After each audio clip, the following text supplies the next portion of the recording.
si tiene alguno de estos factores como desnutrición, inmunosupresión, diabetes, porque puede llegar a hacerte un manejo un poco más, digamos, fuerte. En cuanto a la clínica, para que ustedes sospechen una otitis externa, lo principal por lo que se le va a quejar al paciente es el dolor de oído. Ellos casi nunca van a tener fiebre. Si tienen fiebre deben pensar más en otro tipo de otitis, por ejemplo en la media, pero el de otitis externa siempre se va a quejar de dolor. A veces se puede quejar de prurito, dependiendo si por ejemplo lo que lo está ocasionando es un hongo. Casi siempre el hongo va a generar prurito. Podemos llegar a tener sensación de plenitud ótica, que es el oído tapado. Cuando, o sea, entre más edematizado esté el conducto, pues la circunferencia del conducto va a ir cerrándose y la persona va a sentir que tiene el oído tapado. Vamos a tener por la misma razón disminución de la audición y podemos llegar a tener otorrea, que pues es ya el exudado que sale. En el examen físico, los signos que nosotros vemos el edema, podemos ver hiperemia y pues vamos a ver la otorrea también, pero lo más característico es el edema. Importante, las personas que tienen otitis externa, si uno les palpa acá, en esto que se llama el trago, por lo general el paciente se va a quejar y de hecho se describe como un dolor exquisito porque es muy intenso en el momento que uno les toca el trago. Ya con eso ustedes pueden pensar más en que es externa y no tanto que es media. Aquí tienen entonces diferentes imágenes de cómo se puede ver un conducto auditivo externo cuando está inflamado. Estamos hablando ya pues de una otitis que está bastante avanzada. Vemos que el conducto está casi cerrado. Vemos aquí como un microabsceso también, se ve eritematoso. Aquí se ve la otorrea también y se ve todo eritematoso, y aquí está prácticamente todo cerrado, estenosado por el mismo edema. En general, estas otitis están ocasionadas por estos dos microorganismos, la Pseudomonas aeruginosa y el Staphylo aureus, porque justamente es una infección de piel. Acuérdense que el Staphylo aureus es típico en todas las infecciones de piel. Por ende, el tratamiento va a ser lo que se da en las infecciones de piel, no en las infecciones respiratorias. Entonces tenemos, bueno, primero cuidado del agua, gotas góticas que tengan un antibiótico y un corticoide, por ejemplo esta que tiene ciprofloxacina con hidrocortisona, o puede ser también, por ejemplo, ciprofloxacina con dexametasona. Y eso es el manejo inicial, nada más esas dos cosas. Sin embargo, si tú te citas el paciente a las 48 horas o desde que tú lo ves desde el principio, estaba como la foto que les mostré, que estaba totalmente ya cerrándose, puedes iniciar enseguida cefalexina también. Como les dije, así como se tratan cualquier infección en piel, porque es una infección en piel. Cuando nosotros tenemos completamente cerrado el conducto auditivo externo, que hablamos de un CAR estenosado, pero pues por edema, no porque haya nacido así el paciente, sino por edema, otra cosa que se puede hacer es colocarle una mecha. Aquí estamos poniendo, eso es un espongostán, pero puede ser una mecha de gasa pequeñita. Hablamos de una gasa de conducto, tiene que medir más o menos lo mismo que tu mano, delgadita, y esa mecha, la debemos llenar, o sea, embeber en triconjugados, como por ejemplo este que tiene mupirocina, que es un antibiótico, clotrimazol, que es para los hongos, y la mometasona furbato, que es lo que más me va a ayudar a que el conducto se abra. O por ejemplo con el Trigentax, que es de los que más se consigue acá en Colombia, tenemos clotrimazol, neomicina, que es el antibiótico, y betametasona, que es el corticoide que ayuda a que abra. Esa mecha el paciente la puede tener puesta en su oído aproximadamente 48 horas, máximo 72 horas, porque si la dejas más tiempo, al contrario, termina después empeorándole más. Entonces, siempre que les toque un caso así, que deban colocar una mecha con corticoide y antibiótico para que se abra, tienen que o citarse al paciente para ustedes mismos retirarlo o advertirle que debe retirarse la mecha a las 48, máximo 72 horas. Importante, cuando tiene la mecha puesta, no es que va a dejar de usar las gotas las sigue usando, porque la idea es que en esa mecha se moje de esa misma sustancia de las gotas que nosotros le estamos mandando, del antibiótico y el corticoide. Obviamente, al tener una mecha, la cantidad de gotas debe ser mayor, porque la idea es que permanezca húmeda de esa solución antibiótica y con corticoide. También, cuando tenemos el CAR estenosado, otra herramienta que nosotros podemos echar mano son los corticoides de depósito, los corticoides inyectados, o si es un niño podemos darle corticoide oral también si no queremos aplicar intramuscular. Este es una dosis única, no se repite. Debes decirle al paciente que en un mes no se puede volver a colocar el corticoide. Acá está la dosis pediátrica, puede ser cualquiera de estos dos, prednisolona o metilprednisolona también puede ser.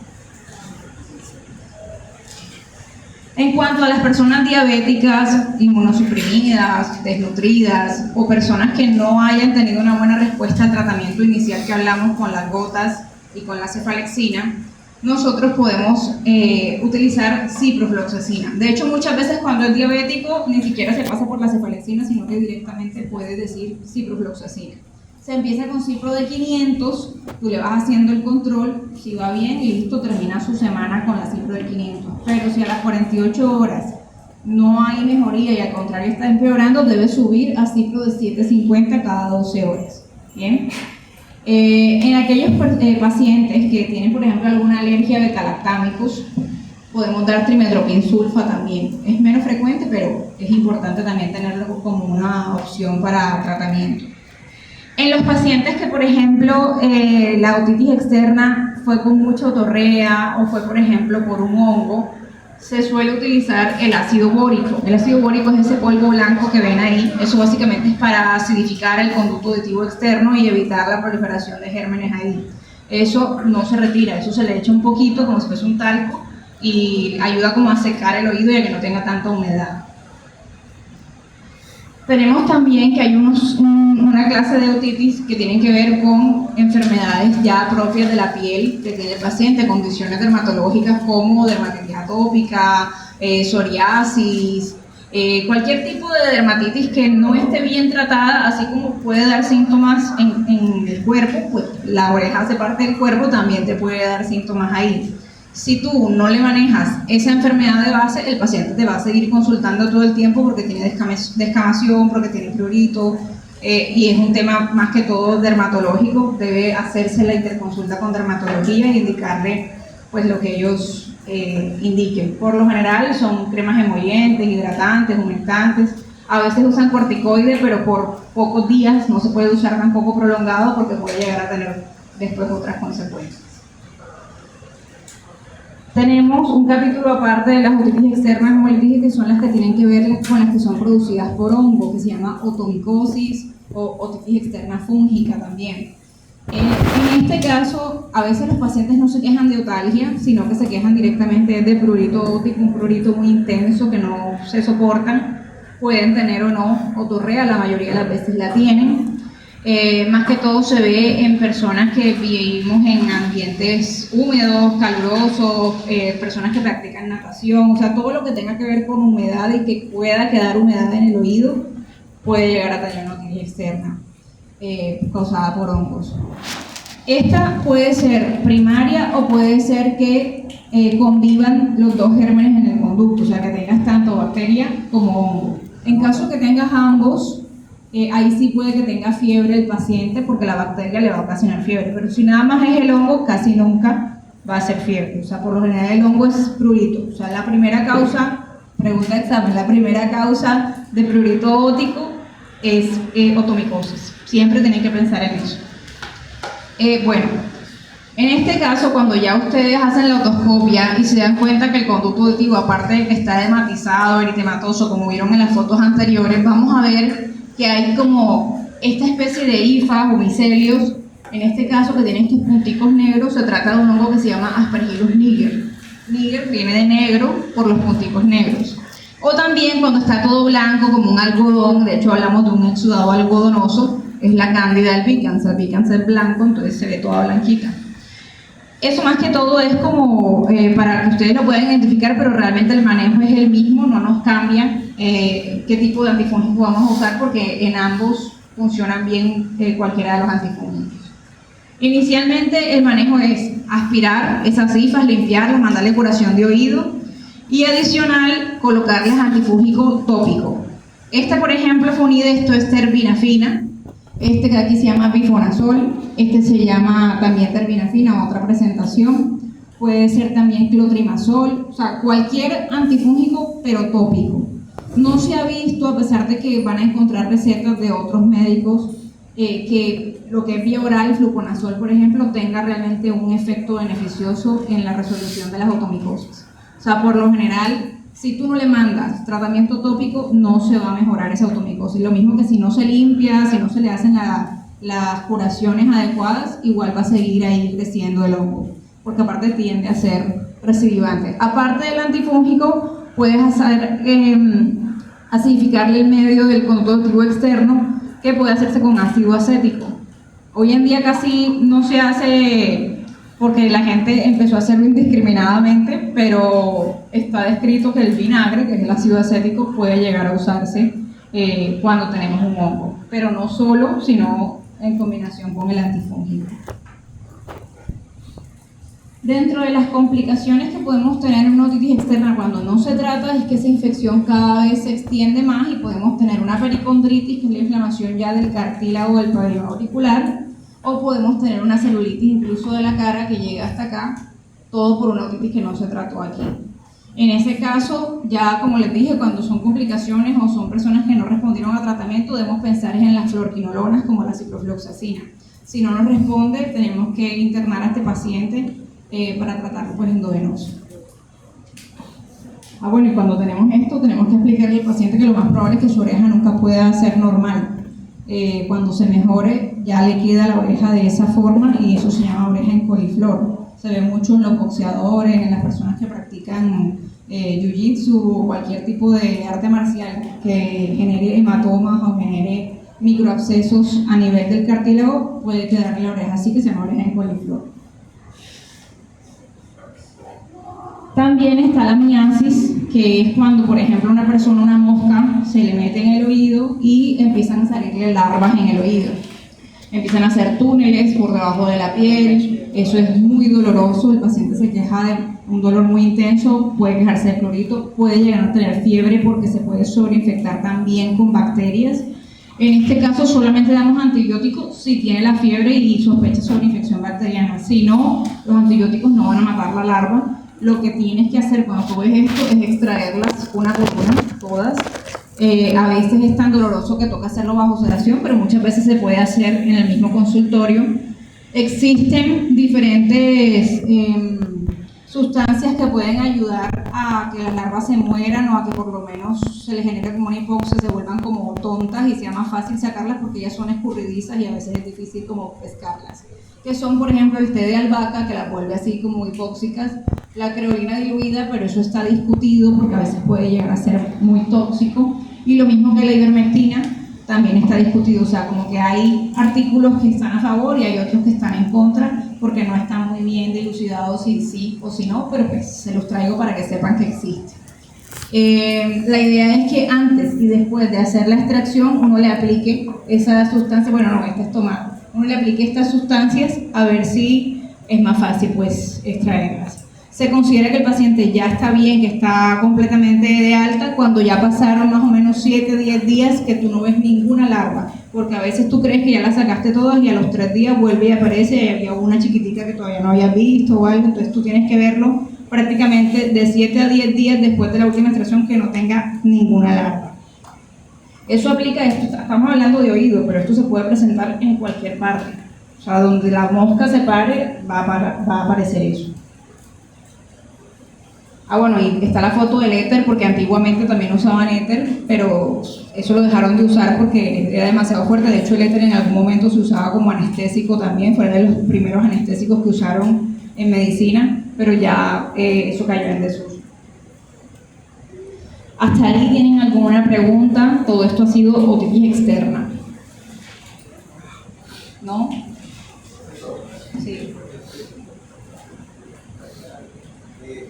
Cuando retiran las larvas, el paciente debe quedar en el hospital o se manda para la ciudad. Depende cómo sea la tolerancia del procedimiento. Muchas veces lo puedes mandar para la casa y lo cites nuevamente, pero si está demasiado comprometido, con un dolor 10 sobre 10, un fiebre que está sobreagregada, también lo otro, o sea, depende del estado clínico, pero si está muy grave, tú lo puedes dejar hospitalizado y se lo va a hacer bajo sedación. Por lo general, el que va a hacer bajo sedación debe quedar hospitalizado para vigilancia.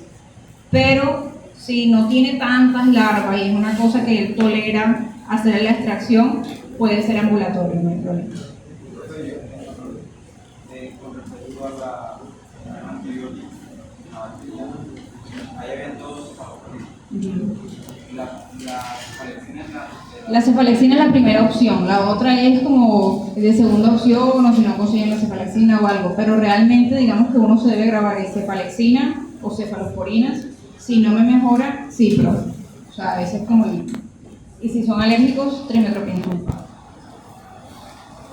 Pero solamente se dan cuando está muy severo el cuadro, porque si es una otitis externa que apenas está comenzando, no le tienes que dar antibióticos, solamente le pones la gota y...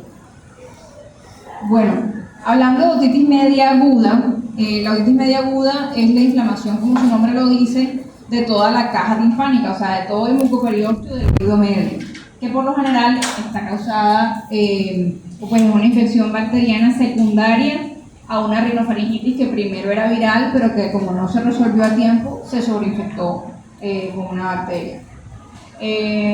Por lo general es de aparición brusca, o sea, como que de un día para otro el paciente se empieza a quejar del dolor de oído. En la etiología, la mayoría son virales, realmente si ustedes miran los porcentajes, la mayoría son virales y las virales suelen resolverse espontáneamente, pero las que casi siempre nos consultan a nosotros es porque no se resolvió espontáneamente y es porque es causado por estos 3 gérmenes principalmente, que son los mismos que vamos a ver también en rinosinusitis. En otorrino estos 3 gérmenes comparten tanto las otitis como las rinosinusitis. En este caso, muchas veces van a requerir antibióticos, aunque hay estudios que dicen que si uno espera se puede resolver espontáneamente, pero en general cuando ya llegan así, solemos dar antibióticos. ¿Por qué ocurren las otitis medias agudas? Bueno, básicamente nosotros tenemos que recordar que nosotros tenemos una comunicación entre la nariz y el oído medio que es la trompa de Eustaquio. Cuando la trompa de Eustaquio no funciona bien, cualquier cuadro que está sucediendo aquí a nivel rinosinusal se nos puede ir para el oído. ¿Y por qué les pongo esta foto de un niño y un adulto? Porque es más fácil que el niño se enferme. ¿Por qué? Porque la trompa es más cortica y es más horizontal, entonces es más fácil que las cosas se vayan de un lado al otro cuando una trompa es más pequeña y más horizontal. En cambio la del adulto es más larga y es un poquito más inclinada, entonces es más difícil que suban y que se llene el oído como tal de las secreciones que estaban en la nariz. También es raro, pero aquí se los coloqué, se ve más en niños también que en adultos, personas que tienen un reflujo gastroesofágico muy severo. Es tanto el ácido que puede llegar a subir que no solamente puede irritar, por ejemplo, las cuerdas vocales, que los que ya rotaron conmigo se dieron cuenta que muchas veces consultan por algo de las cuerdas vocales y resulta que es reflujo, sino que sube mucho más y si llega a la rinofaringe va a tocar la trompa de Eustaquio y finalmente pues van a tener también otitis a repetición y resulta que la causa es un reflujo que no está bien tratado. Entonces es otra cosa para sospechar. Y también está la diseminación que tiene que ver por vía sanguínea cuando ya tenemos enfermedades sistémicas como la escarlatina, como el sarampión, que puede llegar a afectarnos también el oído.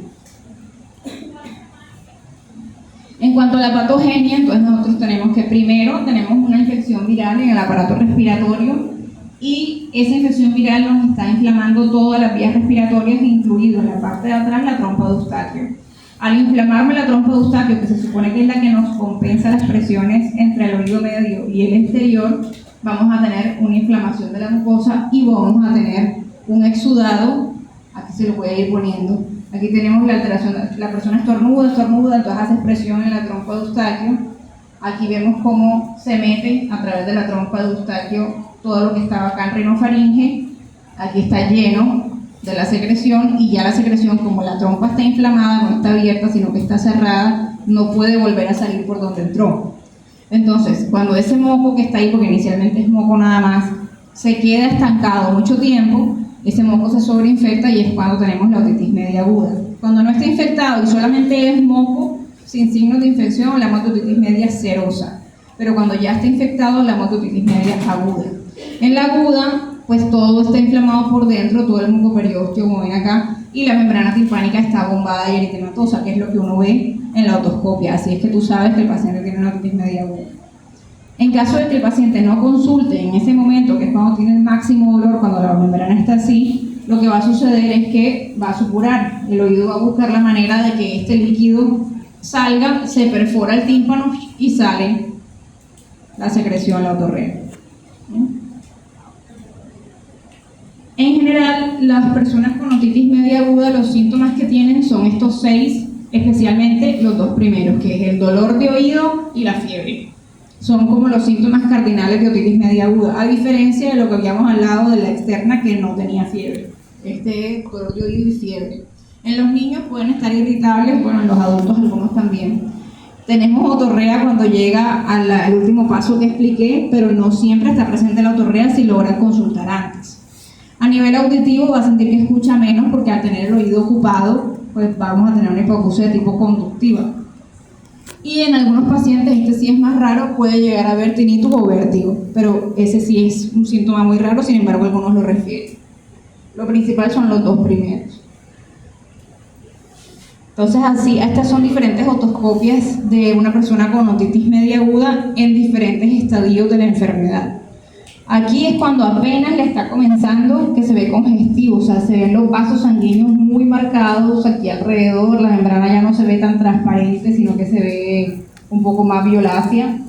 En el 2 vemos que está completamente abombada, edematizada y se ve que hay adentro pus, o sea, ahí se ve súper notorio que adentro tiene pus, no se alcanza a distinguir nada de las estructuras del oído medio.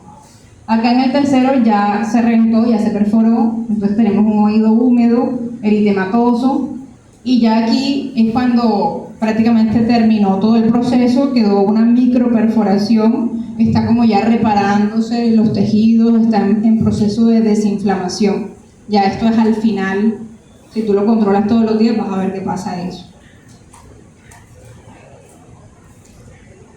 Bueno, la elección, y esto es muy importante que se lo sepan, de tratamiento es la amoxicilina simple, la amoxicilina sola, sin ácido clavulánico, sin sulbactam, solamente amoxicilina sola, tanto para niños como para adultos. En caso de que no me responda al tratamiento con esa amoxicilina simple, ahí sí le puedo agregar el clavulánico o el sulbactam o el inhibidor de beta-lactamasa que yo quiera, pero nunca hacerlo de primera opción. De primera opción es la amoxicilina simple. Y hago énfasis en eso porque estamos recibiendo muchos pacientes que les dieron primero lo que uno manda de rescate. Entonces, si fracasa eso, no hay como muchos rescates que hacer. Entonces, manden la amoxicilina simple, siempre de primera opción. A menos que, por ejemplo, en el último mes ya el paciente haya recibido otros antibióticos para otra cosa. O sea, que ustedes crean que pueda llegar a tener una resistencia a la amoxicilina simple, entonces ahí de pronto le podrían dar la otra. Pero si no tiene antecedentes de haber recibido ningún antibiótico ni nada, denle amoxicilina. En caso de que sea alérgico, podemos darle claritromicina o eritromicina, son como las de primera opción cuando los pacientes son alérgicos. Si el paciente no mejoró con esto, le pasaste amoxiclavulánico, no mejoró con esto, tienes dos opciones.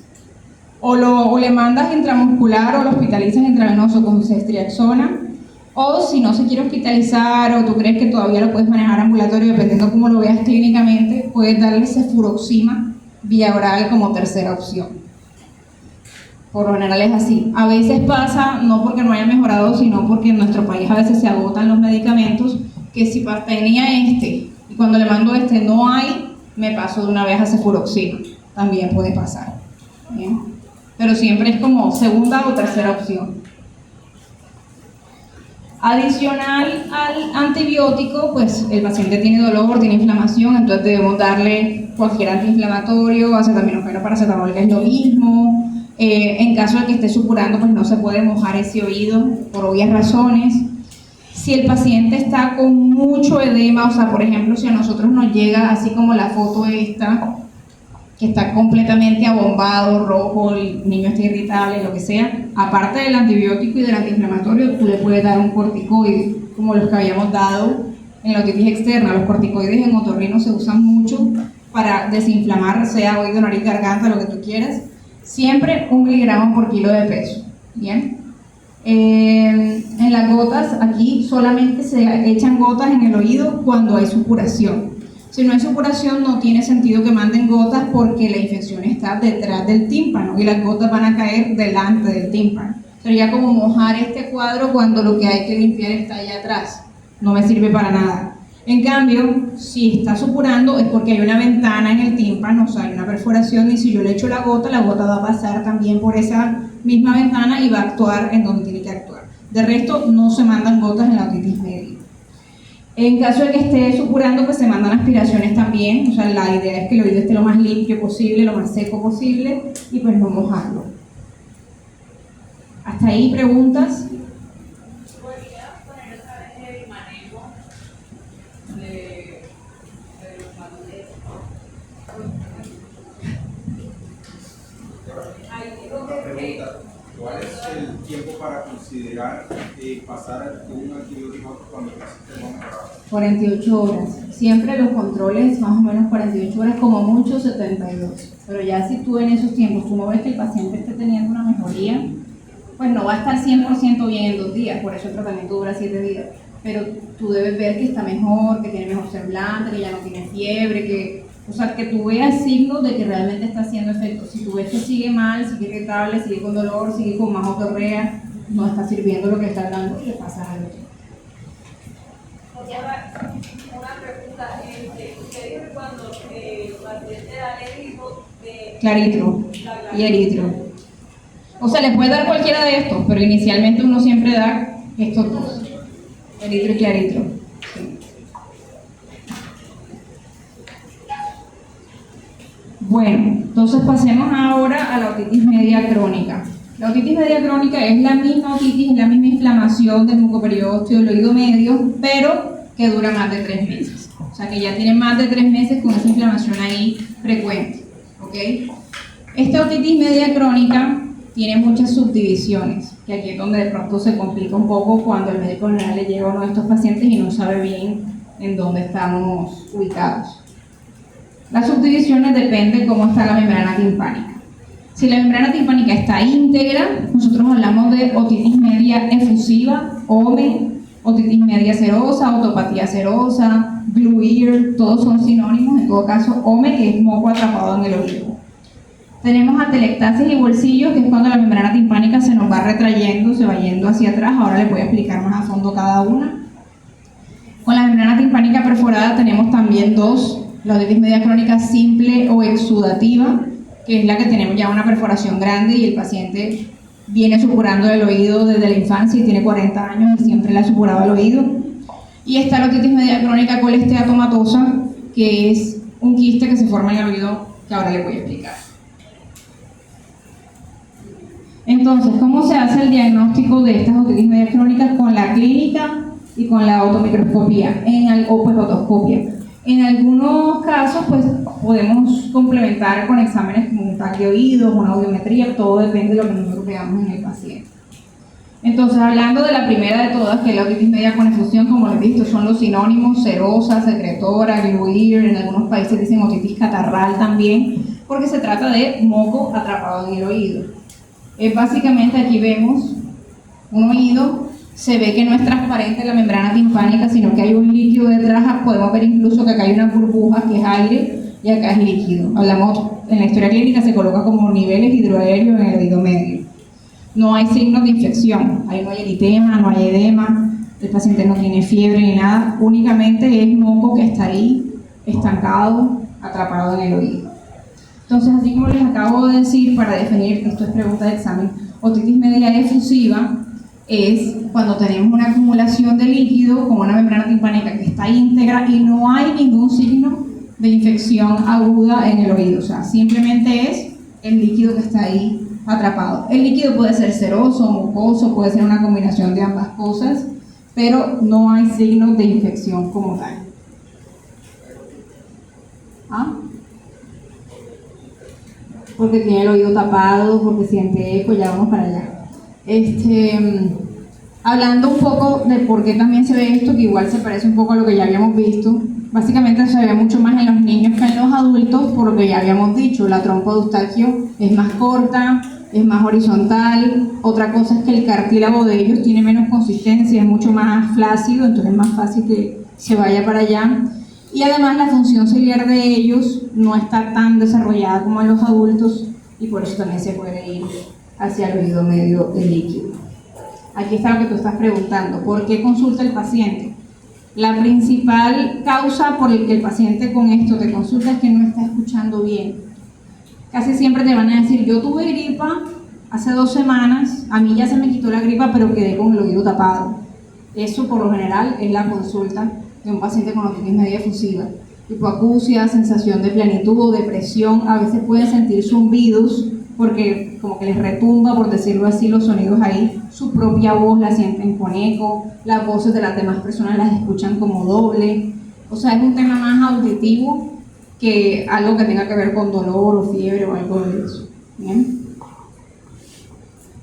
Siempre se deben revisar los dos oídos, obviamente, a pesar de que nada más te digan que es bueno o no, tienes que revisar los dos porque puedes tener los dos.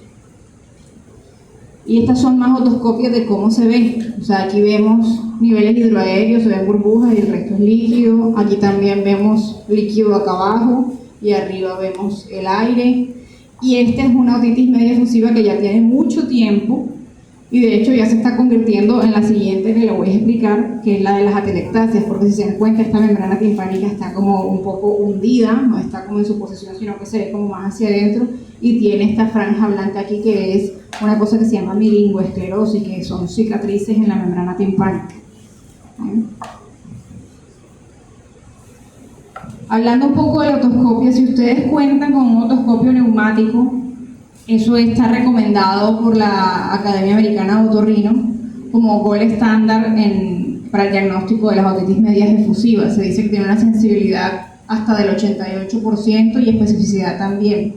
Eso es un otoscopio común y corriente, pero que tiene una perita como la del tensiómetro, y eso permite, en teoría, que mientras tú le estás mirando el tímpano al paciente, en una persona que está bien, que no tiene otitis media efusiva, el tímpano cuando tú le pones presión, se debería mover para adelante y para atrás, dependiendo de la presión que tú le estás poniendo. Pero en una persona que adentro del oído, en vez de aire, está todo lleno de líquido, por más que tú le pones presión, está fijo, no se mueve. En los lugares donde no hay otoscopio neumático, podemos hacer algo parecido con estas dos maniobras, que son las que algunos de ustedes me han visto hacer en el consultorio, y es que yo, mientras le estoy mirando el oído al paciente, le pido que por favor se tape la nariz e infle los cachetes. Eso es para tratar de mandar presión a través de la trompa de Eustaquio hacia el oído. Una persona que está bien, el tímpano se abomba. Una persona que o no le funciona bien la trompa de Eustaquio o tiene líquido en el oído medio, no se va a mover el tímpano. Y la maniobra de Toynbee es lo mismo, pero hacia el otro lado. Le dices que mientras estás mirando el oído, que se tapa la nariz y que trague saliva. Entonces, cuando traga saliva, hace como un vacío y en vez de abombarse la membrana, debería como chuparse. Lo mismo, en una persona que está bien, vas a ver ese movimiento. En una persona que su trompa de Eustaquio funciona mal o que el oído medio está lleno de líquido, no lo vas a ver. También existe pues la acumetría, que es la prueba con diapasones, especialmente la prueba de Weber. Ustedes saben que si nosotros colocamos el vástago aquí en el vértex, en una persona normal, la persona debe sentir por igual la vibración en ambos oídos, el sonido en ambos oídos.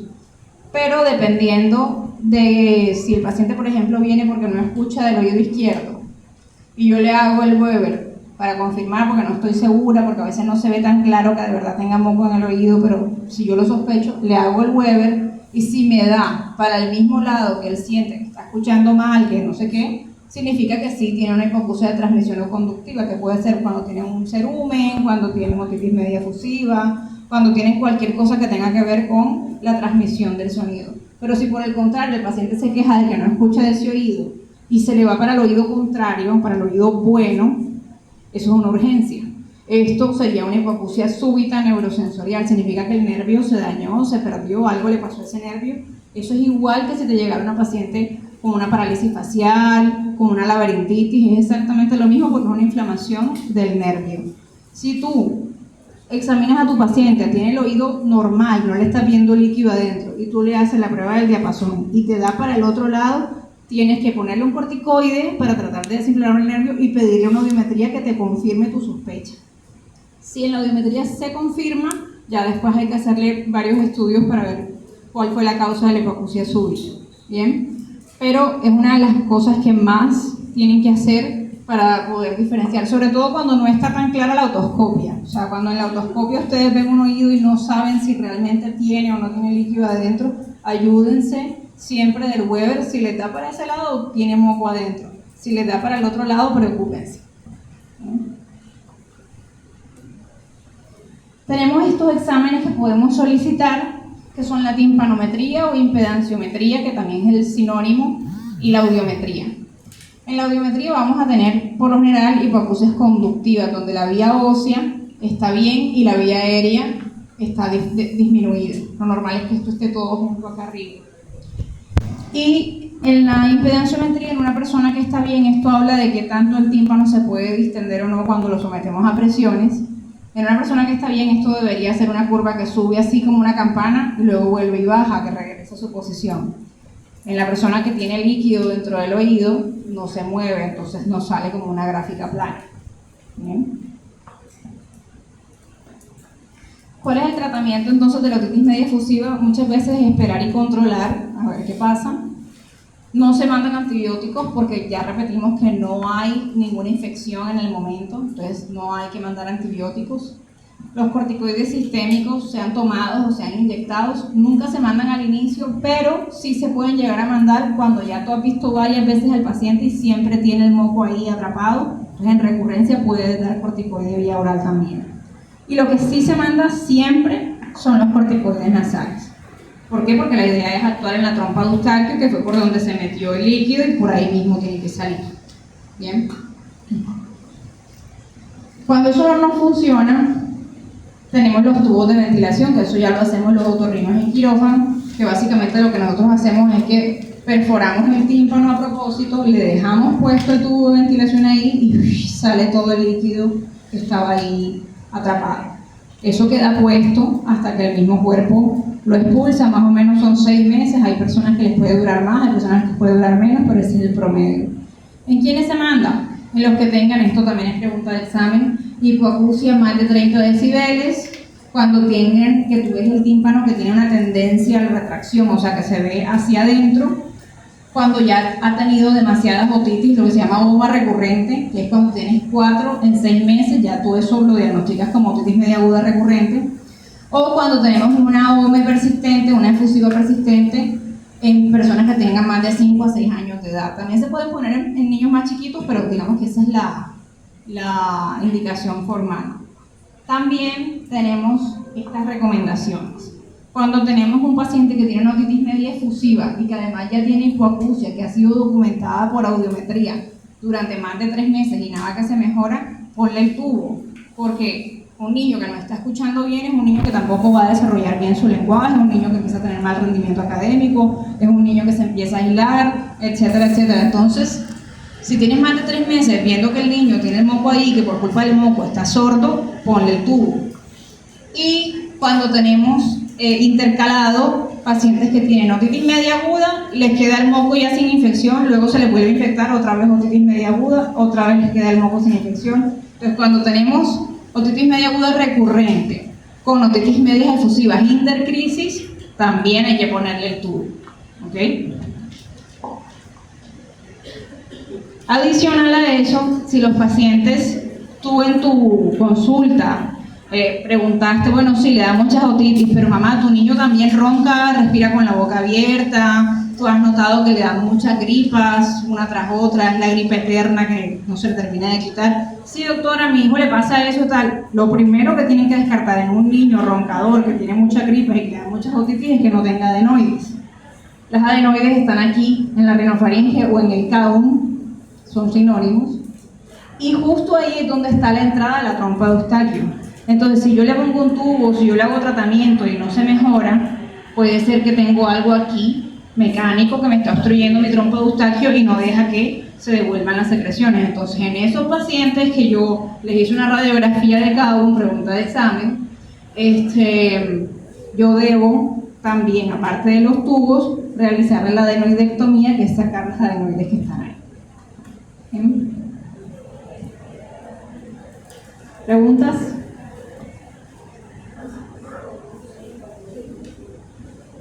Cuando el paciente tiene una evidencia neurosensorial, esos corticoides se levantan de cuerpo. ¿Cómo se aplica? En una hipoacusia súbita. En la hipoacusia súbita, porque cuando ya no es súbita, que ya pasó más tiempo, no tienes nada que hacer, ya el daño está hecho.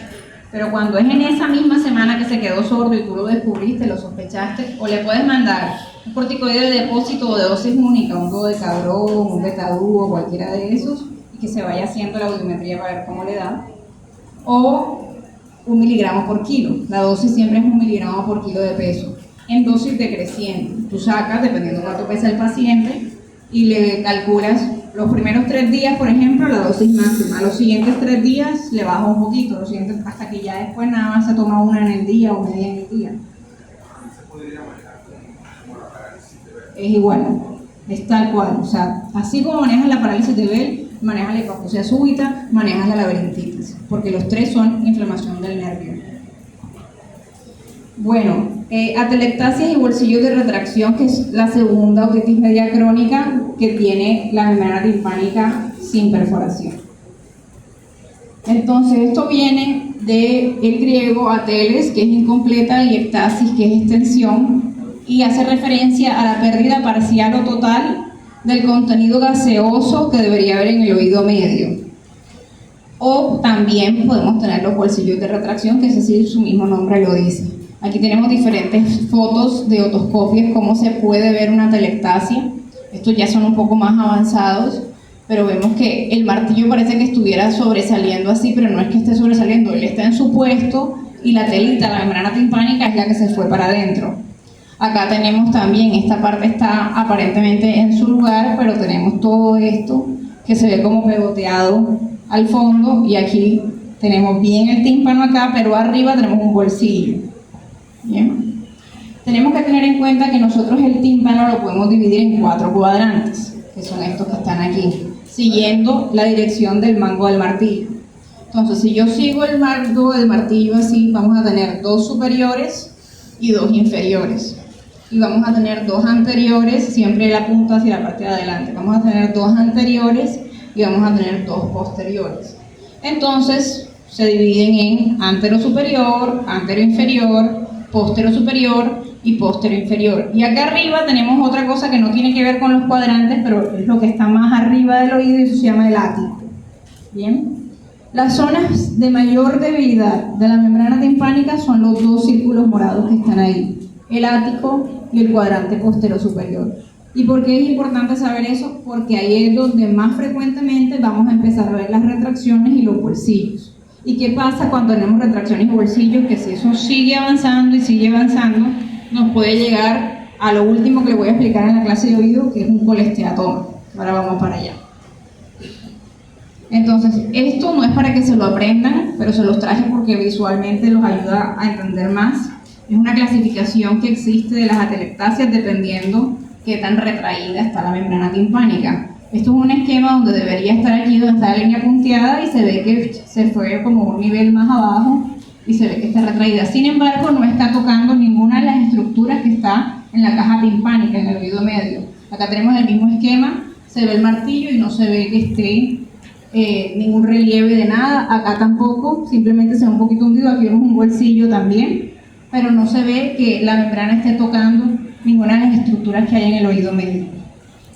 Pero si nosotros no tratamos a ese paciente, eso puede seguir avanzando y tenemos grado 2, donde ya baja aún más la membrana timpánica y ya toca, por ejemplo aquí está tocando el yunque. Entonces aquí vemos el relieve del yunque.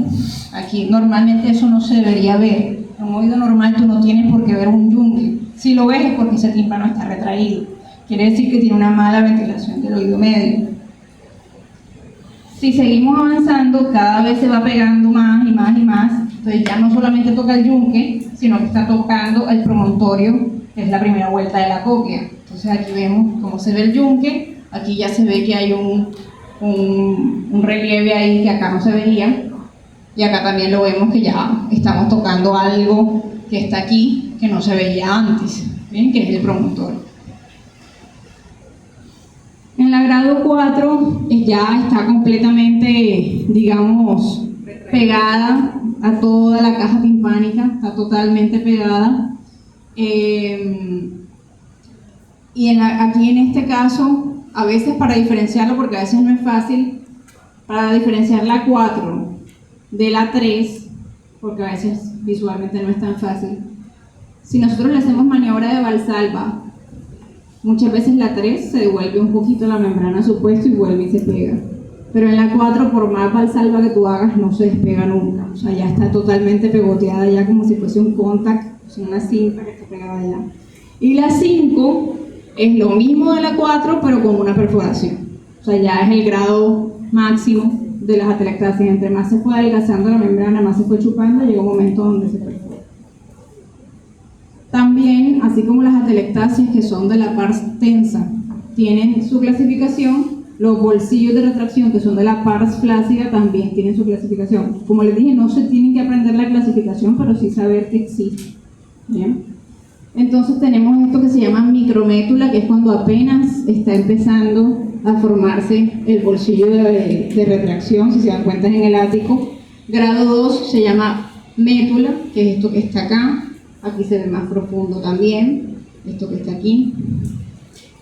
Tenemos macrométula, que ya se ve como si fuese otro hueco allá, como una caverna que se le va formando al paciente en la parte superior del ático.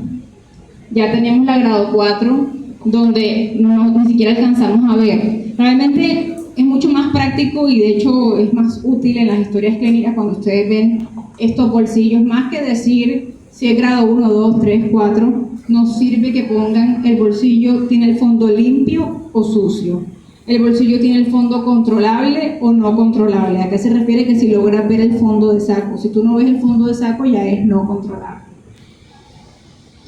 Bueno, ¿y cómo se hace el diagnóstico? Pues ya lo hemos venido diciendo a lo largo de la clase. Básicamente con la misma otoscopia, si tienes neumática mucho mejor porque te sirve para ver qué tanto se puede devolver o no, o si no haciendo las pruebas de Valsalva. Siempre que tengamos pacientes que le vemos que el tímpano está empezando a irse para atrás, que está medio pegoteado, etcétera, tenemos que pedirle audiometría y logoaudiometría. Y si no está perforado, le podemos pedir impedanciometría. Se supone que todas las primeras etapas no está perforado. El último nada más es cuando ya se perforó, en ese no podemos pedir impedanciometría. Y las imágenes, que son la tomografía. ¿Cuál es el tratamiento de estos pacientes? Bueno, básicamente es corticoides, inicialmente corticoides nasales, para mejorar la trompa de Eustaquio y tratar de que se ventile esa caja timpánica. Si eso no me mejora, puedo intentar darle corticoides vía oral también, una dosis bajita, una dosis corta, no la dosis de súbita ni de parálisis facial, una dosis corta. Tenemos también un tratamiento que es instrumental, que tiene que ver con un juego de presiones entre el oído medio y el exterior, y eso se puede hacer con ejercicios como inflar una bomba, tomar agua con la nariz tapada, o por ejemplo con aparatos que existen, por ejemplo estos que están aquí. Este se llama ear popper, que es colocar esto en la nariz, eso manda aire y mientras la persona toma agua se va estimulando la trompa de Eustaquio para que mueva las presiones entre la caja timpánica y el exterior. Este es parecido, se llama Eustaquio, y este se llama Otovent, que es como una perita, pero también es lo mismo, o sea, al principio es lo mismo, con diferentes instrumentos tratar de trabajar o de estimular los músculos de la trompa de Eustaquio para que ella se mueva y se pueda ventilar mejor el oído medio. Y tenemos el quirúrgico ya, que es la meningotomía, que es hacer la perforación en la membrana timpánica. TB es colocar el tubo de ventilación. Entonces, si yo le pongo el tubo de ventilación al que apenas está empezando a retraerse, ya no se va a retraer más porque está ventilando.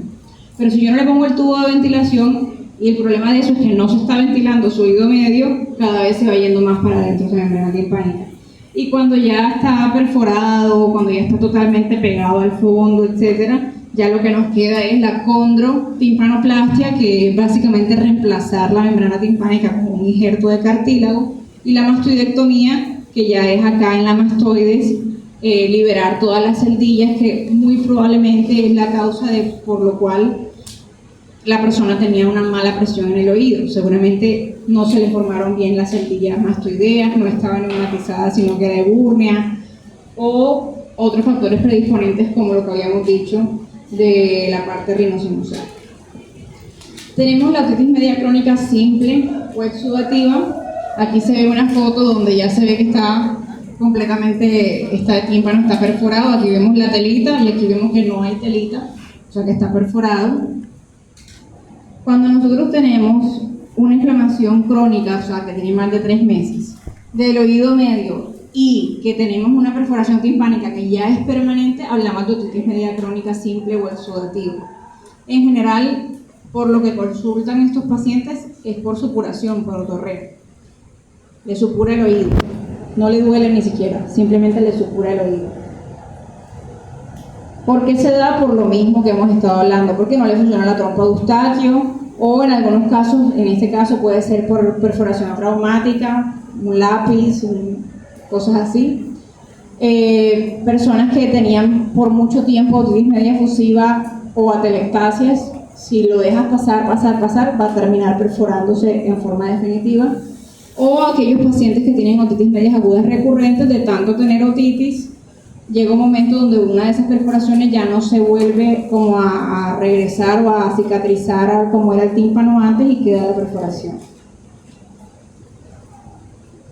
Entonces, la clínica, como les dije, lo principal de todos, otorrea intermitente.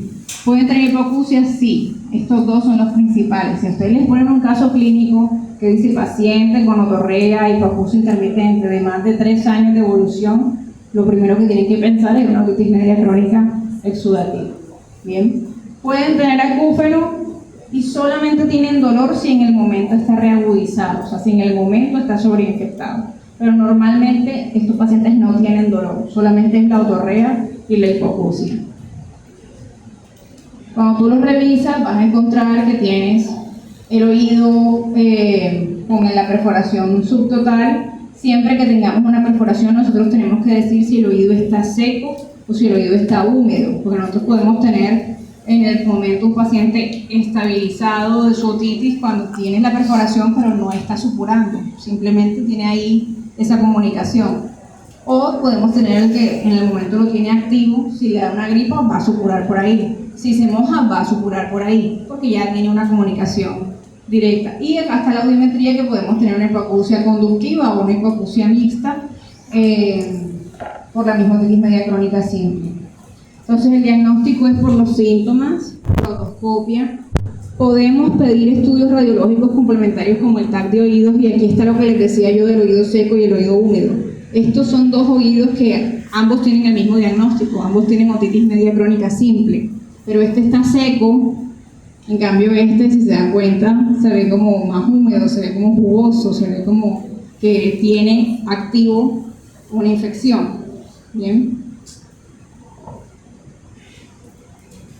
Entonces, ¿cuál es el tratamiento? Bueno, básicamente el tratamiento tenemos dos divisiones. La parte preventiva, que tiene que ver con el control y la solución de cualquier patología rinosinusoadenoidea que pueda estar predisponiéndome a tener la otitis media crónica simple. Es decir, si el paciente tiene los cornetes grandes, si tiene el tabique desviado, si tiene las adenoides grandes, cualquier cosa que a mí me inflame acá la nariz y por ende me inflame mi trompa de Eustaquio, va a ser un problema para mi oído. Entonces, si yo tengo un paciente que yo lo descubro con el oído así, pero además tiene cosas a nivel rinosinusal, yo nunca lo opero primero del oído y después de la nariz, porque me va a fracasar esa cirugía del oído. Siempre se resuelve primero todo lo que es de la nariz, porque todo lo del oído es culpa de lo que pasa en la nariz. Entonces, primero se resuelve la nariz y luego sí se pasa a lo del oído. Mientras tanto, control de las reagudizaciones y control de las atelectasias. Las reagudizaciones, ¿cómo se pueden controlar? Ahí sí puede dar antibiótico, puede dar gotas ópticas, pero siempre advirtiéndole al paciente que esa no es la solución del problema. O sea, eso es como mientras tanto por la supuración que tienes ahora, pero hasta que no se opere, él no se va a mejorar. Ya el definitivo es justamente todo lo que es cirugía. Miringoplastia es solamente cuando, por ejemplo, tienes una perforación en la membrana timpánica, el oído está seco y tú le haces la tomografía, le haces todo lo demás y el resto de los oídos están bien, no tiene patología rinosinusal. Solamente es una perforación que tiene en el oído. Miringoplastia es para cerrar la perforación. Timpanoplastia es cuando, aparte de cerrar la perforación, el paciente tiene algo en la caja timpánica que hay que limpiar, que hay que aspirar, que hay que hacer algo en la caja timpánica. Y ya digamos que el más, que no lo puse aquí, el más importante, bueno, lo puse acá en la foto, es la mastoidectomía, que es en la mastoides retirar, sacar todas esas celdillas que están enfermas, que no me permiten ventilar el oído y que me quede una gran cavidad que sí me ayude a ventilar el oído. Y la última de las otitis medias crónicas es la otitis media crónica colesteatomatosa. Colesteatomatosa viene de colesteatoma, que es esta bola blanca que ven aquí, que básicamente es un quiste de piel, es un quiste de epidermis que se fue como llenando capa sobre capa, y el problema es que le va quitando espacio a las estructuras normales del oído. Colesteatoma viene de colesterol, estea, grasa y oma porque es benigno.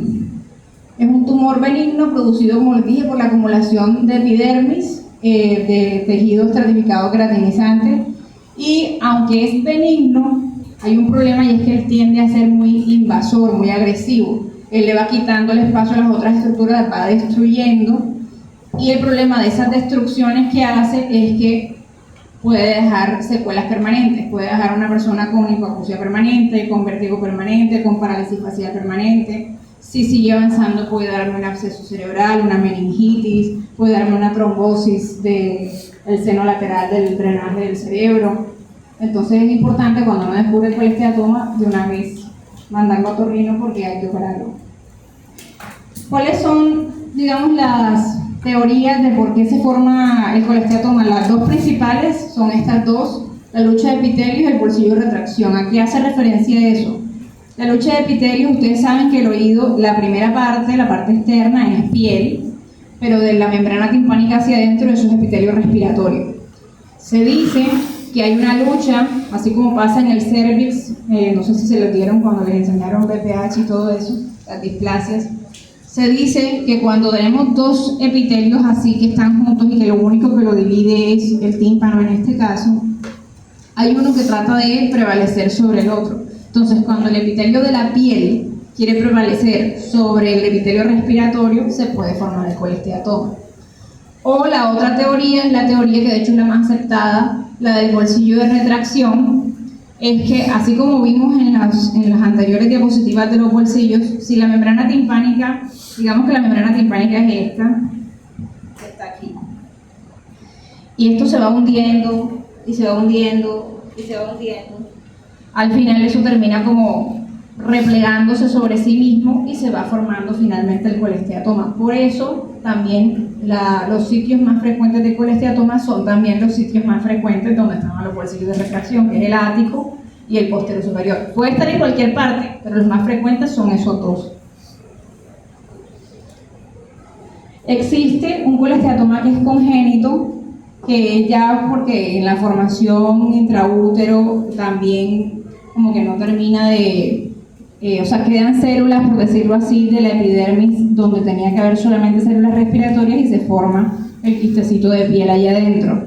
En la otoscopia esos pacientes chiquitos, pediátricos, tienen la membrana timpánica que está bien. Es la única otitis media crónica colesteatomatosa donde el tímpano no está perforado, todas las demás están perforadas. En esta se ve el tímpano bien y ves como una mancha blanca allá al fondo. Y pues el paciente posiblemente tenga hipoacusia, sienta que tiene el oído como tapado, se le infecte a repetición.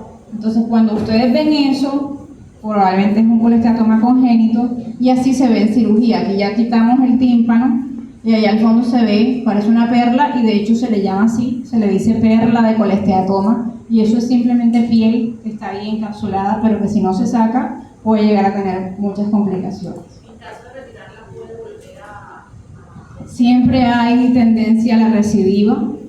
Se trata, en la medida de lo posible en la cirugía, dejar la cavidad de tal manera que pueda airearse, que sea una cavidad amplia, autolimpiante, etcétera, etcétera, pero puede pasar. Y de hecho, cuando se pone el injerto del tímpano, si un pedazo del injerto no queda completamente del lado de la piel, sino que quedó un pedacito en el oído medio, va a tener un colesteatoma por causa iatrogénica. Bueno, en el diagnóstico entonces, la anamnesis, los síntomas, la otoscopia, el estudio de audición y el TAC de ambos peñascos. Aquí tenemos esta foto que se las traje a propósito porque a simple vista parece que fuera un oído que está bien, parece que fuera un oído sano. Y parece que lo único que tiene aquí es un pedazo de cera, ¿verdad?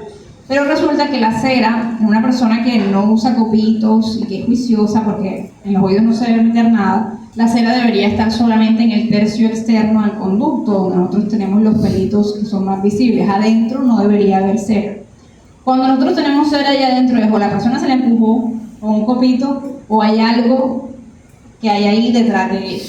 Entonces muchas veces nosotros en el consultorio aspiramos esta cera y resulta que nos encontramos que debajo de la cera hay una caverna gigante, hay un bolsillo y en el bolsillo hay un colesteatoma. Entonces siempre que tenemos allá arriba, sobre todo en el ático, que es una de las zonas más débiles de la membrana timpánica, pedazos ahí acumulados, hay que pensar que el paciente puede tener un colesteatoma oculto. En general, la diferencia de la otorrea de este con la otorrea de la otitis media crónica simple es que este tiene un olor fétido importante, que incluso el paciente se queja, o las personas que lo acompañan se quejan es por el olor, porque huele muy feo. Tienen hipoacusia, que puede ser conductiva o mixta, pueden tener acúfenos y así como la otra no suelen tener dolor a menos que esté sobreinfectada o reagudizada.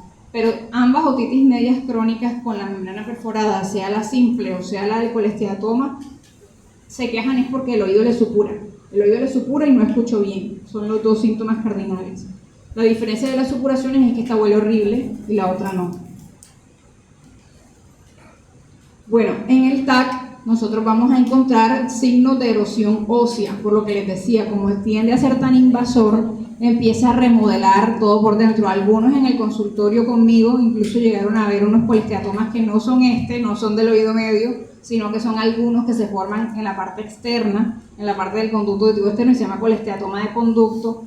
Y el conducto de esos pacientes, en vez de ser cilíndrico, normal, tú entrabas a ver el conducto y tenía como cuevas, o sea, se veía deformado esas paredes de ese cilindro que debería ser el conducto auditivo externo por culpa de ese colesteatoma que se le había formado ahí. Lo mismo, así como pasa en el conducto auditivo externo, en los que son de conducto, pasa en el oído medio. Empieza a haber erosiones y el TAC nos va a servir para ver qué tan extenso, o sea, qué tan grande es ese colesteatoma, qué partes anatómicas están siendo comprometidas y si hay o no hay complicaciones. Y en caso de que haya complicaciones, aparte del TAC, toca pedir una resonancia. Siempre se pide el par radiológico cuando sospechamos complicaciones. El tratamiento de esto siempre es la cirugía, siempre es mastoidectomía. Y lo que tú preguntabas, en la mastoidectomía lo que se busca es tratar de erradicar la enfermedad, que no te quede ningún resto de colesteatoma, prevenir que vengan otros más adelante, pero muchas veces puede volver, dejar una cavidad que sea completamente seca y autolimpiable, o sea, no puede quedarte después de la cirugía ningún resalto que permita que se acumulen cosas ahí, sino que tiene que ser completamente liso para que cualquier cosa resbale.